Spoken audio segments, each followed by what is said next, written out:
India का नया education minister कौन है, ये तो आप सभी जानते हैं। लेकिन क्या ये एजुकेशन मिनिस्टर टूटे हुए एग्जाम सिस्टम को फिक्स कर पाएंगे? आज की वीडियो में हम बात करेंगे प्रहलाद जोशी की, उनकी लाइफ, करियर, अचीवमेंट्स, कंट्रोवर्सीज और वो सभी चीज़ें जो आपको पता होनी चाहिए। नाम है प्रहलाद वेंकटेश जोशी। जन्म 27 नवंबर 1962 बीजेपुरा यानी बीजापुर, कर्नाटका में। 2026 में उनकी एज 63 साल है। जोशी लगातार 5 बार लोकसभा में एमपी रहे हैं धरवाद कॉन्स्टिट्यूंसी से 2004, 2009, 2014, 2019 और 2024। एजुकेशन की बात करें तो इन्होंने बीए किया है केएस आर्ट्स कॉलेज ह्यूबाबली से, जो कर्नाटका यूनिवर्सिटी से एफिलेटेड है। फैमिली साइड से ये मिडिल क्लास बैकग्राउंड से आते हैं। पिता रेलवे एम्प्लॉय थे। शादी हुई ज्योति जोशी से 1992 में और इनकी 3 बेटियां हैं। अब करियर की स्टोरी। पढ़ाई के बाद प्रहलाद जोशी ने अपने दोस्तों के साथ मिलकर वैभव केमिकल्स नाम की एक कंपनी शुरू की। मतलब सीधी बात, ये बिजनेस से आए हैं। फिर फुल टाइम पॉलिटिक्स में कूद गए। आरएसएस के साथ इनका पुराना कनेक्शन रहा है और बीजेपी में ऑर्गेनाइजेशनल काम में इनकी पकड़ मानी जाती है। District president, state general secretary और 2014 से 2026 तक ये कर्नाटका बीजेपी प्रेसिडेंट भी रहे। 2019 से 2024 तक इन्होंने यूनियन कैबिनेट में पार्लियामेंट्री अफेयर्स, कोल और माइन जैसे हैवी पोर्टफोलियोज हैंडल किए। इस पीरियड्स में इन्होंने डोमेस्टिक कोल प्रोडक्शन बढ़ाने, ट्रांसपेरेंसी लाने और इंपोर्ट डिपेंडेंस कम करने पर फोकस किया। 2024 के बाद इन्होंने consumer affairs, food and public distribution और न्यू एंड रिन्यूएबल एनर्जी जैसे कॉम्प्लेक्स डिपार्टमेंट मिले।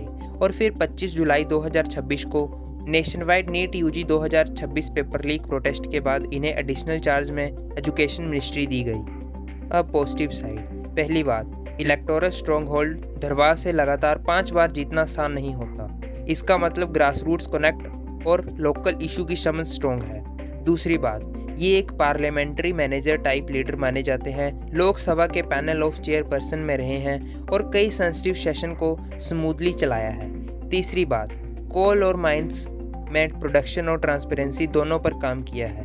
और अभी जो पोर्टफोलियोज इनके पास हैं, फूड, एनर्जी और एजुकेशन, ये दिखाता है कि गवर्नमेंट इन पर भरोसा करती है और इनका क्लाउड भी अच्छा है। अब थोड़ा सीरियस साइड, कंट्रोवर्सीज और चैलेंजेस। सबसे बड़ा कॉन्टेक्स्ट ये है कि एजुकेशन चार्ज मिलना सीधा नीट यूजी 2026 पेपर लीक और नेशन वाइड स्टूडेंट प्रोटेस्ट के तुरंत बाद हुआ।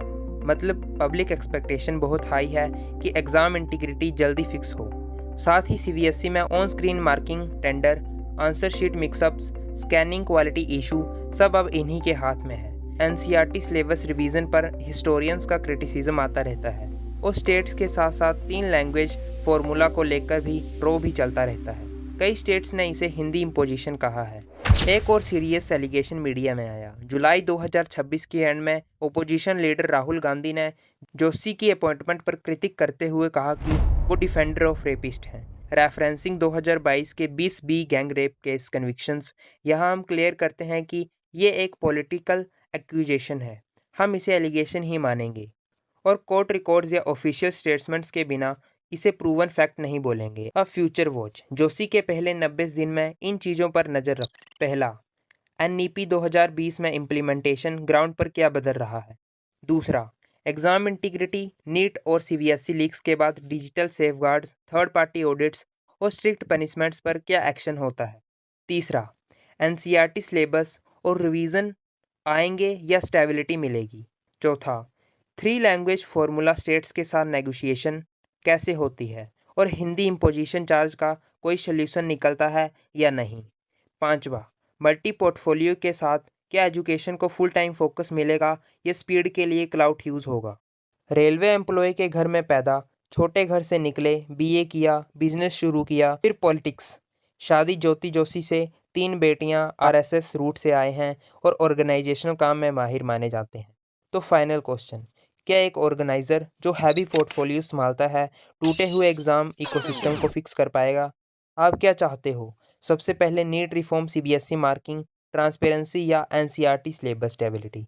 कमेंट में ज़रूर बताओ और पोल में वोट करो। वीडियो पसंद आई हो तो लाइक करो, शेयर करो और ऐसे ही पॉलिसी एक्सप्लेनर्स के लिए सब्सक्राइब करना मत भूलना।